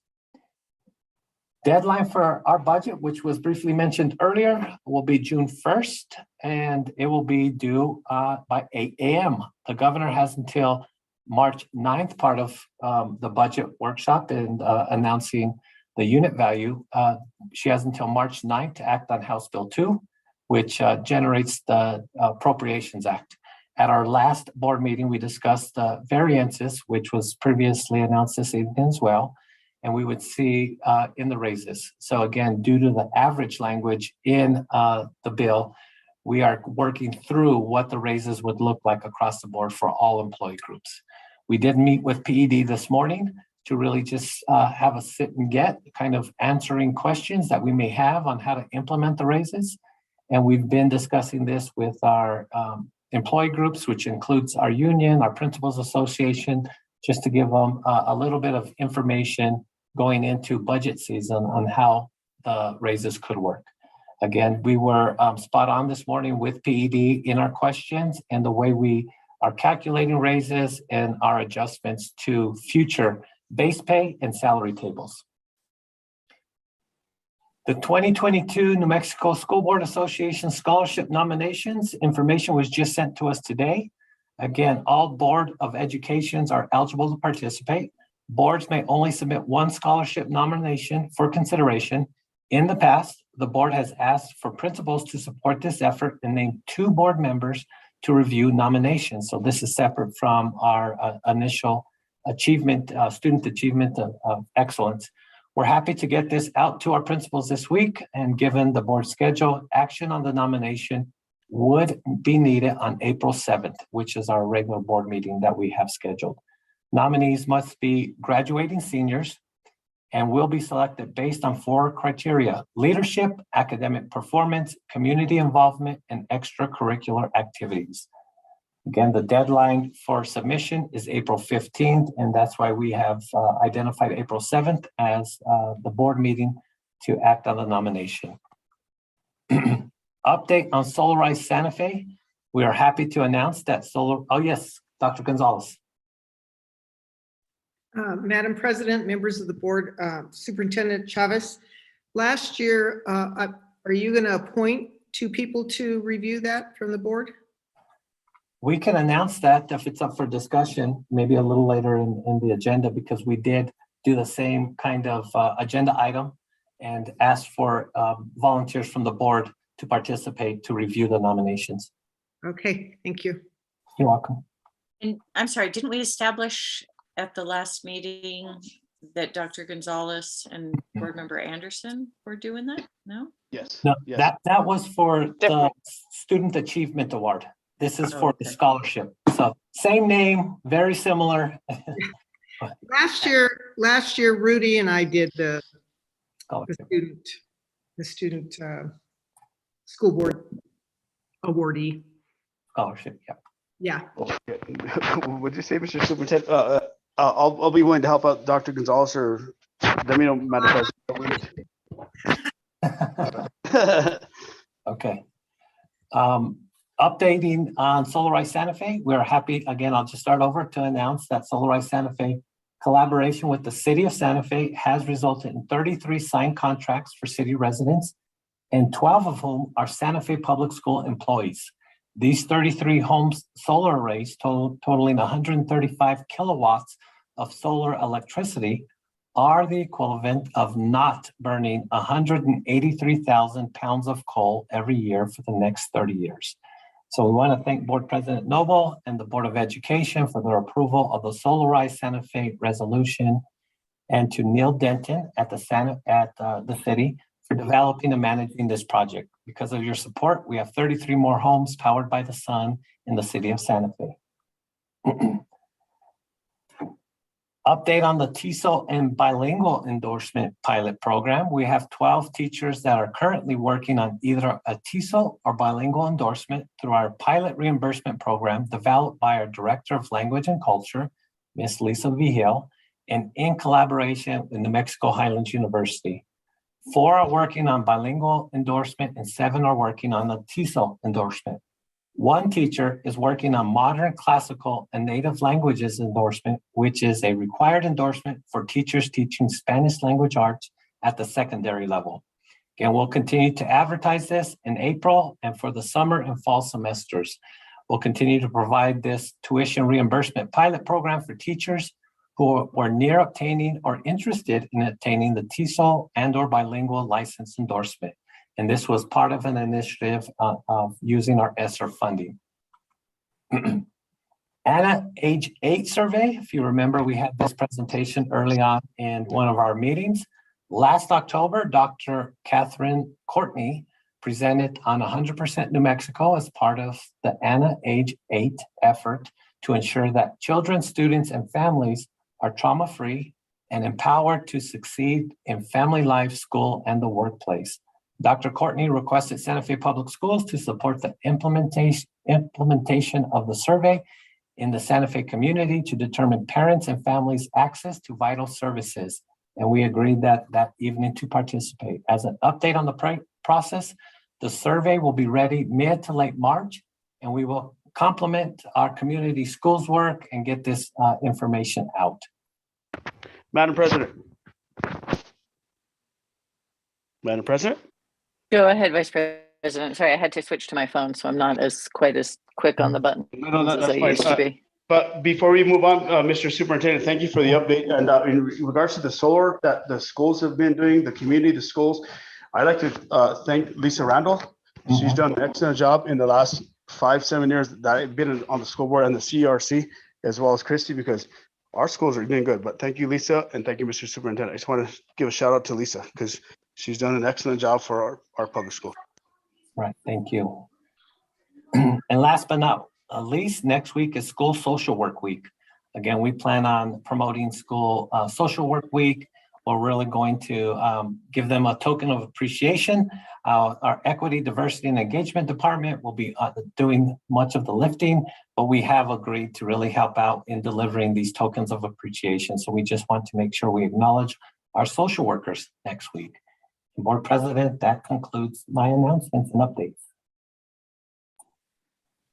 Thank you, Superintendent. Board members, any clarifying follow-up questions for the superintendent on his announcements? And I would say, because I managed to come home without the charger for my laptop and my laptop's died, so obviously I've moved to my phone. I can't see as well as I usually can. I have to scroll through a bunch of screens. So you might want to speak up. I think Board Member Anderson, yes, I finally got to her on the scrolling.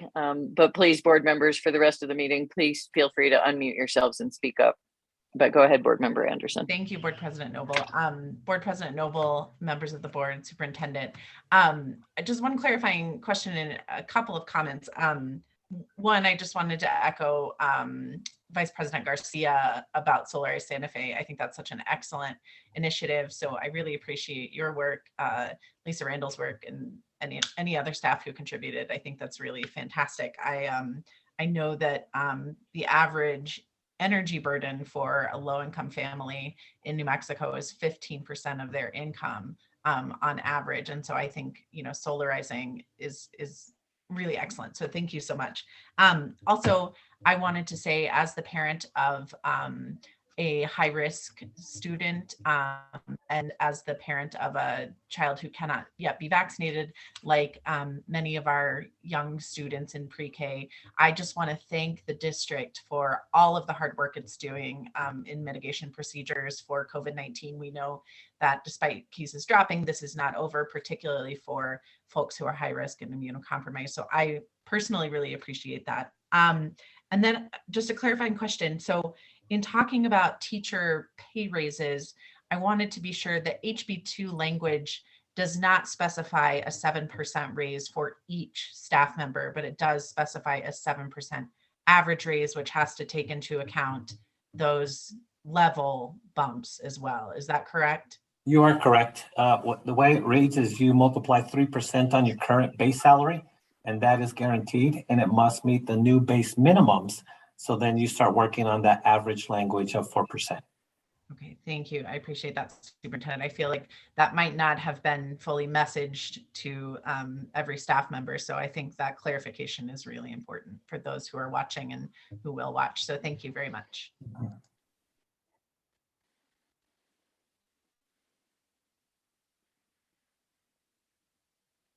Anything else on superintendent No announcements? Thank you. I I'll help you appreciate as I that. see your head get closer. I don't see anybody raising their hands either. Okay. Well, and I, again, just reiterate to board members, please unmute yourself and speak up. It's a lot of, 4 square screens to scroll through on a phone. All right, we'll go ahead and move on. I may also need more help because my agenda on my computer has now disappeared, but I'm quite sure we're on action items next. I don't remember what numeral it is, but we'll go ahead and move on, and we'll start with the consent agenda. Thank you, Ms. Bahar. And does anyone, I have one just question regarding the consent agenda, but board members, if anyone else would go first with any questions or anything that should be considered separately. So my question is, oh, go ahead. Well, I don't know. Maybe it's the same question that you had. My question was just if Mr. Romero or Ms. Wagner could speak to the second item on that list. I wasn't sure when I read the description what it meant by basic AE services to complete a bidding negotiation. Like it seemed like a big number. And you're talking about the contracts list, right? Correct. Yes, there's a contracts list up on the screen right now. That second item with the CES, B. Hill and Associates Architectural Group. Okay, Shall I, Superintendent or would you like whomever. to? Mr. Romero? Certainly. Board Member Bose and President, Vice President, and other members of the board. The price is for the architect who has not been compensated for this new phase 2 of Santa Fe High School to provide oversight and administration of the construction of that building. But in addition to that, before we get to the actual construction of it, we have to work with our selected contractor to come up with a guaranteed maximum price for that building. So that will take a lot of work to make sure that we get what we want and that the contractor can provide that at a price that we want. So that'll be some negotiations between the architect who's representing the schools and the contractor. And again, also the services for administrating the entire construction of that project. That answer your question, Secretary Bose? I think so. So Wait, it's, I have a question, Madam President. Wait, let Secretary Bose continue, please. Yes. well, Vice President Garcia, if he's going to ask a question about this, he might be the better person to ask because I'm not, wise in projects like this. It just, I'm understanding that maybe it's part of a salary for work, some of which has been done and some of which hasn't been done. It still seems like a big number to me, and I'm not, but I'm happy to keep talking and see if it shakes out in our conversation. Board Member Bose, President, Vice President, maybe I could clarify a little bit better and do a better job. So as we move towards selecting a contractor, and currently we're in the RFQ process and should be coming to the board at their next meeting with our recommended selections for the contractors for each of these projects. And one of them is Santa Fe High School. Once we select a contractor, we have to go into negotiations to determine if this contractor is able to meet our maximum allowable construction costs and provide a guaranteed price that this is what they'll build that building for. As they do that, we need the architect heavily involved to make sure that all the scope that we want is maintained and that the quality is also maintained. So that's one portion of it. The architect has not been compensated for this after we ended phase one. We just stopped because we knew it was going to be a while before we got to phase two. So now that we're on phase two, they'll have to do that negotiating process. And then the architect also administers and represents the owner, us, during construction. So there's a lot of things that come up during construction that the architect has to make sure that the footings are proper and they're have the right specifications, that the structure's in order and has the right specifications. And there are change orders and other things that come up that the architect has to oversee as they go through that all the way through closeout. So I hope that was a better explanation. Madam President. Go ahead, Vice President. So Gabe, thank you for that. Very good question, Madam Secretary. So the $335,000, that's to pay V Hill and Associates to do what again? To oversee the contract for what? For who? For the construction of the phase two, the commons area at Santa Fe High School. Vice President Garcia.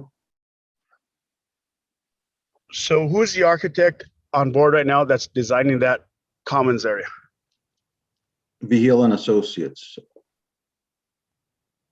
So V Hill and Associates are actually they're the architect that's hired to design the commons, correct? Yes, Vice President Garcia, board members. They were part of the process when we constructed the administration building, and we had them go ahead and design the commons area. So this phase will be actually going into the construction of that, but we have not compensated them for any work for construction or negotiating a guaranteed maximum price. I guess I'm a little bit lost, Gabe. So help me out. So we're paying V Hill and Associates $335,000 to design it, or it's already been designed? Yes, sir. It's been designed to a certain point, but as we go into construction, they'll have to oversee the process and make sure that we're getting exactly what we want, what was designed in the process. We have not compensated them for that work, and it has not started yet. So whenever we hire a contractor or architectural firm, they're actually paid to design the project from point one to point Z. And so why are we paying additional costs to oversee construction or design for this project? If they're the architects that are actually hired to design this project, they're responsible for everything that they stamp, correct? Vice President Garcia, board members, that's one phase is design the building that they have done to a certain point. But if they were just to drop off a set of plans, then that would leave the school district without anyone to represent us during that. It's very technical work, and to ensure that the building we get is what we want. And it goes, they approve payouts as we go through that to ensure certain things are done as we go through the process. And I mean, there's a lot they do, but it's very standard practice that we do on all our projects. As we go into theirs, we have the architect represent us to make sure that we're getting what we need from that, because they have the technical expertise that we don't. We simply don't have in-house. I understand that, but whenever the architect designed this building, and I guess I'm a little bit confused, but I'm not confused, but so the architect designed the project, and now we went out to bid, and now we're going to hire the architect to oversee his drawings, oversee the contract, the contractor. Vice President Garcia and board members.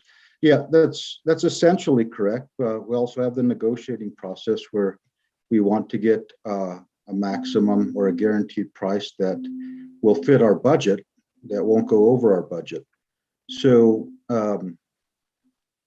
as we go into this again, it's just very technical that we don't have the in-house expertise to guarantee this. They also have to guarantee that the work's done, they're bonded, and they ensure that we're getting what we want. If the contractor was not to install certain systems correctly, it could be detrimental to the building itself. So we need somebody with that technical expertise, which is very standard as we do all our jobs. The architect represents the owner, represents us as we go into construction. This is a standard price that we a cost that we do with all our construction projects. This is not unique to this project at all. Thank you, Gabe. So what's the maximum allowable construction cost on that project? How much is the project? Offhand, I would have to estimate it about $10 million. So what's 10% of $10 million? $1 million? That would be $1 million, sir. And so we're going to pay the architect $300,000 to actually help us out, oversee the construction of the project, right? Make sure that pay orders, purchase orders, the contractors doing this and that, so on and so forth, right? Yes, sir. Yes. Okay. Thank you, Gabe. Thank you, Madam President. Thank you. Anything further on this item? Seeing and hearing none, I'll go ahead and ask my question on the consent agenda, which is about the bars, the budget adjustment requests. And Superintendent, I was hoping you could talk about number 4 on the list for, $2.8 million. Yep. Mr. Martinez, are you on the meeting? Yes, I am. All right. So it's bar 219, fund 11,000 operational, a decrease of 2.8 million to reconcile with audited cash balance. Correct. So what that bar is our former budget director had overstated cash, and it did not reconcile with OBMS and what the worksheets were that went to the public education department. So what this is a decreased bar to reconcile OBMS and visions and to show what is actual and with our cash. Our cash, like I said, was almost about $3 million overestimated than what we had reported to the board for budget and what we also submitted to the public education department. It must have been a computational error that was done formerly.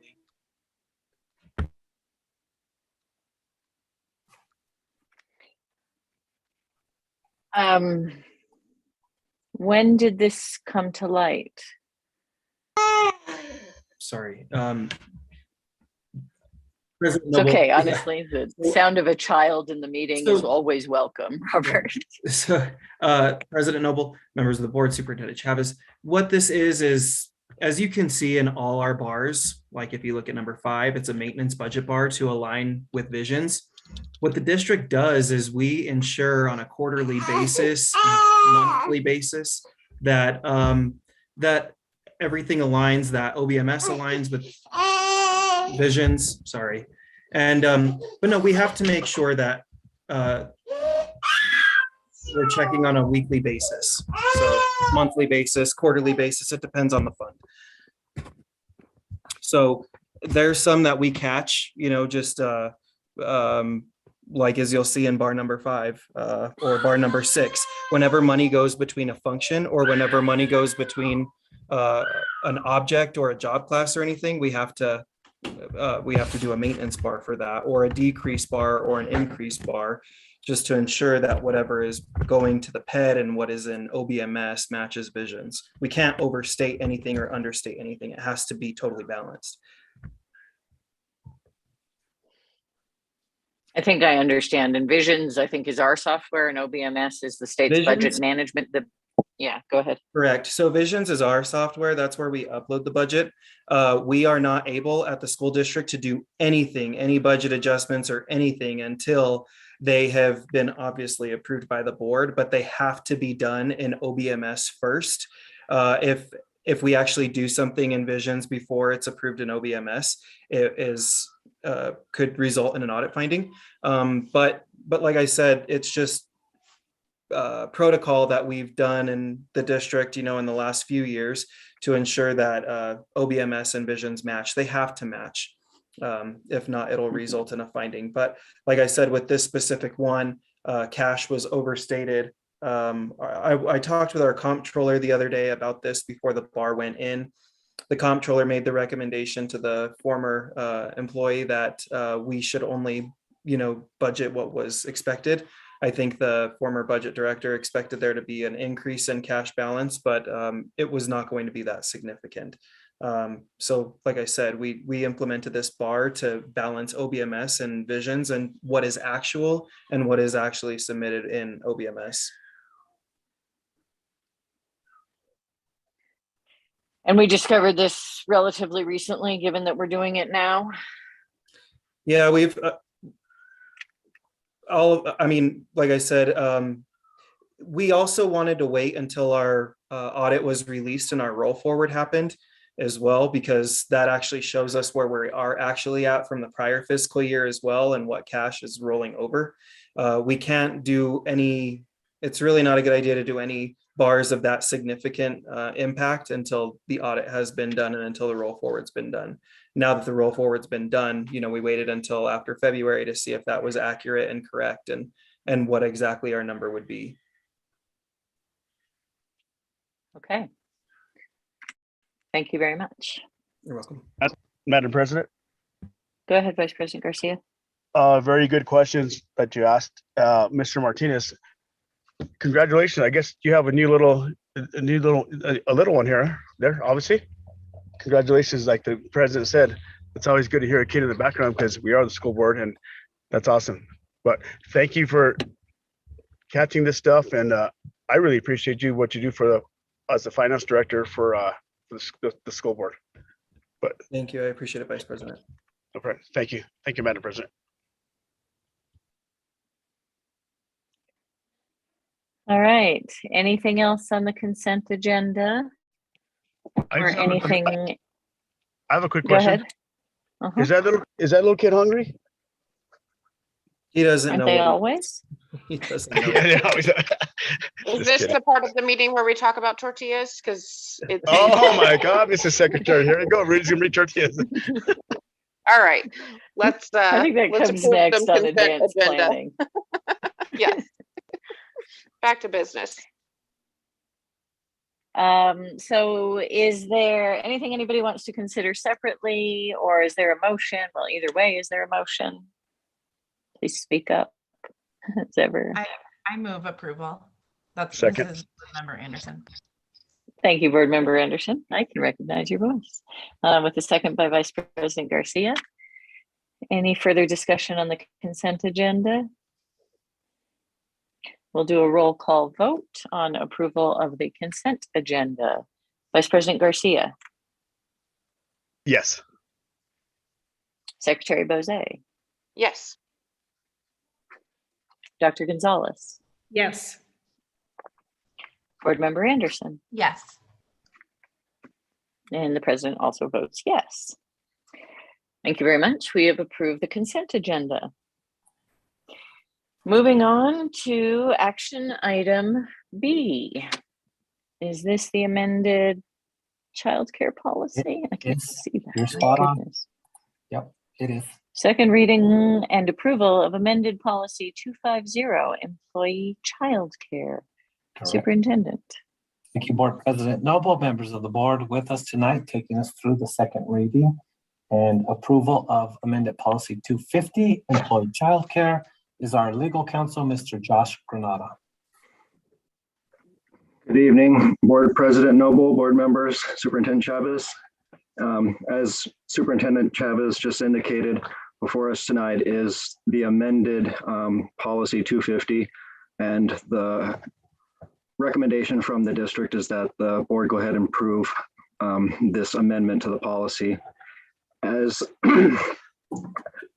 the cover sheet indicates, the board passed policy 250 kind of during the heart of the, or actually the beginning of the pandemic, to allow for emergency employee childcare. And if you recall, the public education department had allowed schools to implement emergency childcare without having to become a licensed facility.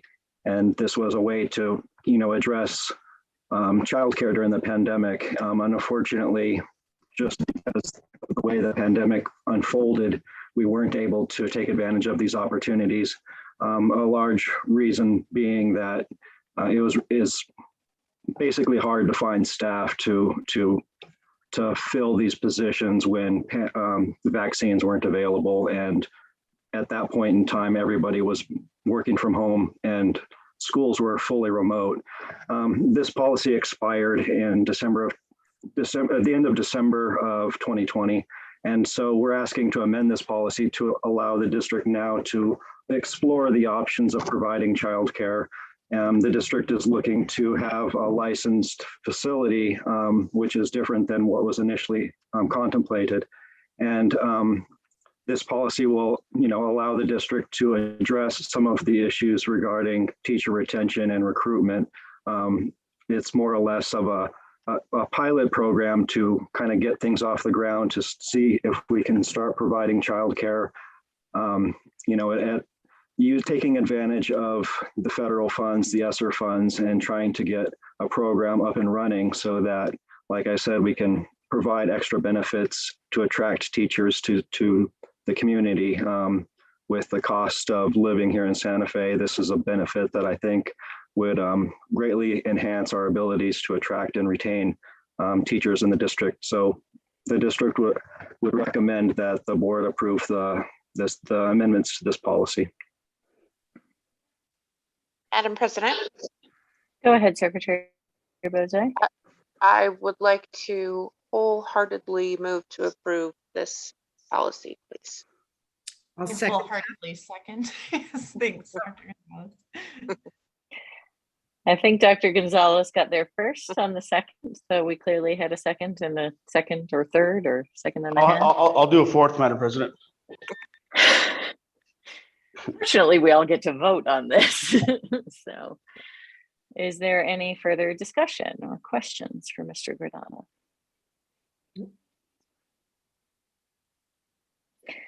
All right, we'll go ahead and do a roll call vote on our second reading of amended policy 250, which again is employee childcare is its title.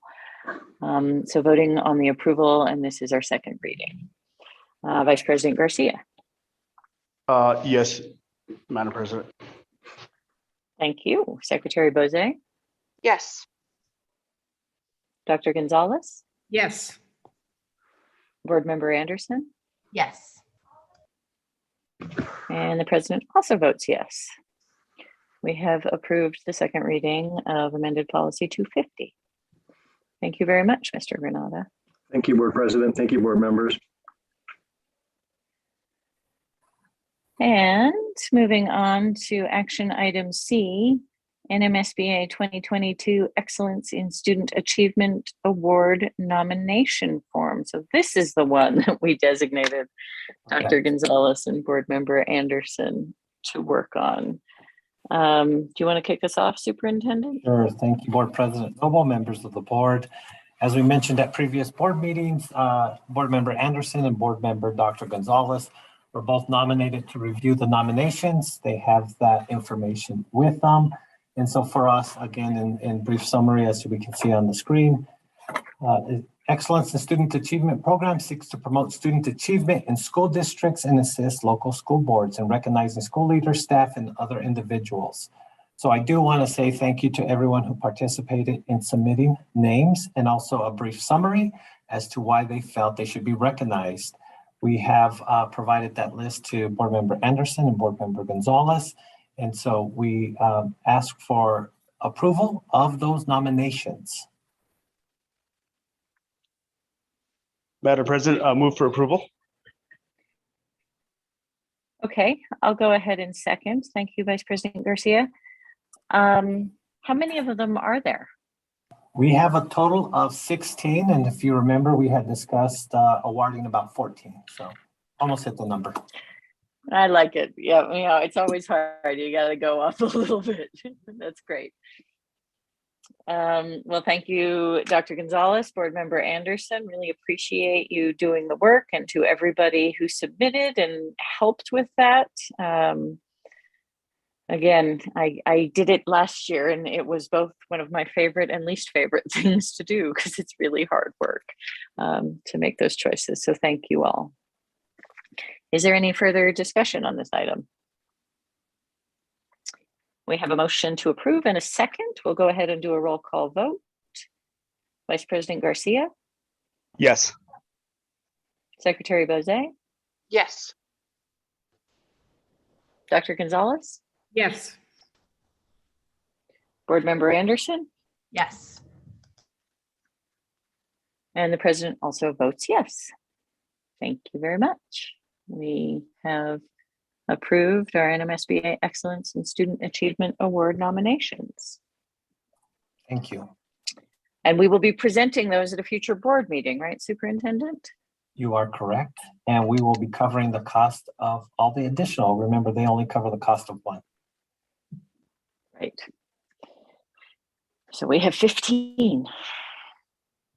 That's great. It's very worthwhile in a year when we really do need to recognize all the hard work and excellence being done out there in our school universe. Okay, I think we have arrived at advanced planning, if I'm not mistaken. Oh no, it's board discussion and possible action. Does anyone have anything they want to bring up for board discussion and possible action?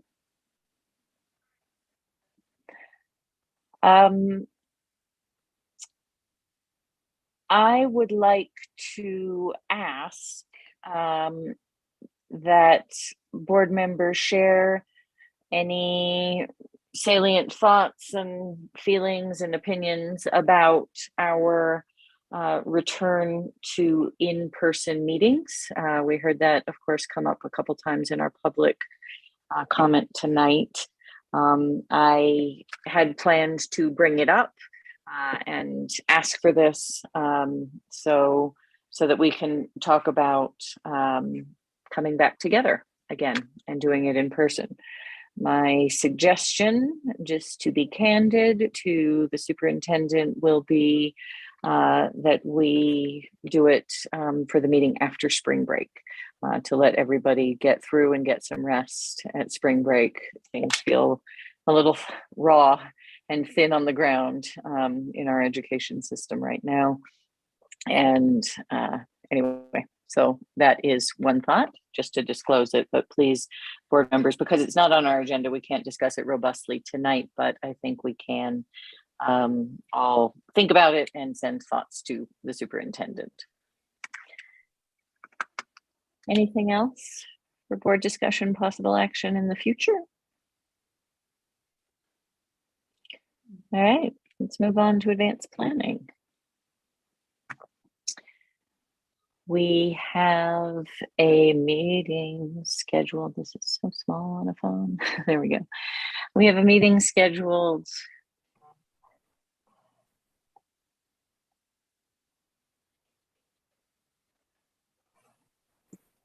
Thank you, Ms. Bahar. 2 weeks from tonight, I believe. That is March 10th, or is it 1 week? 1 week. That's 1 week. That's 1 week. And maybe I don't know, Ms. Bahar, if you can scroll up. Maybe it's when I've done to the, I'm not seeing the It's not just you, it's most not being immediate shown. meetings. Yeah. I think you can zoom out. I think that was the problem. And I can zoom in. I can pinch on my phone. So don't worry if you zoom out on that slide. Madam President, don't pitch that phone because you might mess up that screen. I'm sorry, I'm having a hard time, so let me get it back on there. Okay, no worries.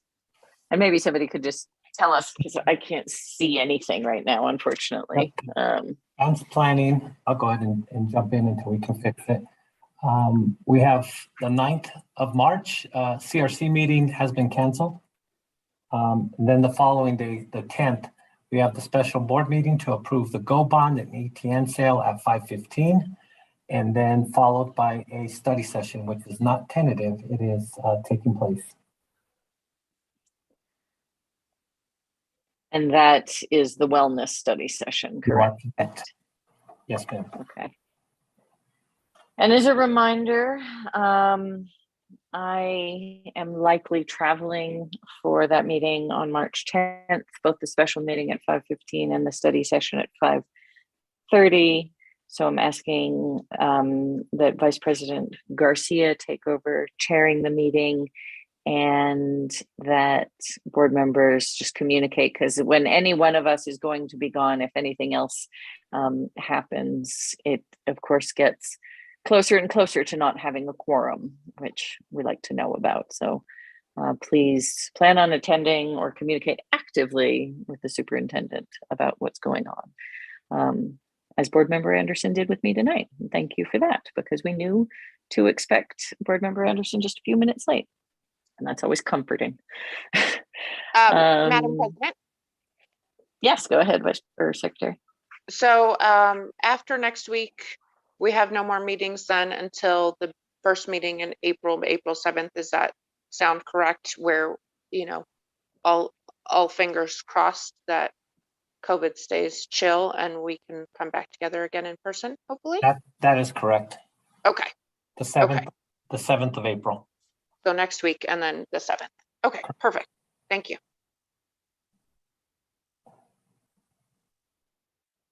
All right, anything else on advanced planning? I just want to make note, if I can, Board President Noble, we've added graduation dates and locations. Oh, excellent. Yeah. Thank you. That's always good to know. Yes, thank you very much for drawing our attention there. All right. Anything further on advanced planning? There's no audit committee meeting in the month of March. Wow, that's easy for you to say. As the audit committee meeting would have fallen during spring break. So we skip this month and we will meet again as the audit committee in April. And I think that's probably all there is to say. If Madam there is President? nothing, yes, go ahead, Vice President Garcia. I'm glad that I'm the only male on this committee or this board, but thank you, ladies, for what you guys do for the district. There should have been irony and thank you, ladies, for what you guys do statement. Well, I'm actually ironing my shirt for tomorrow, but anyhow. Yeah, no, it's the guys language that I'm calling out when you say ladies and then guys in the same sentence. All right. Anything further? Echoing Vice President Garcia, thank you, board members. Thank you, Superintendent. Thank you, Santa Fe Public Schools team. Thank you, public. And good night to the new moon. We are adjourned and we'll be in touch via email and see you all I'll see you all maybe in April, but maybe next week. Thank you all for your work. Good job, Mrs. President.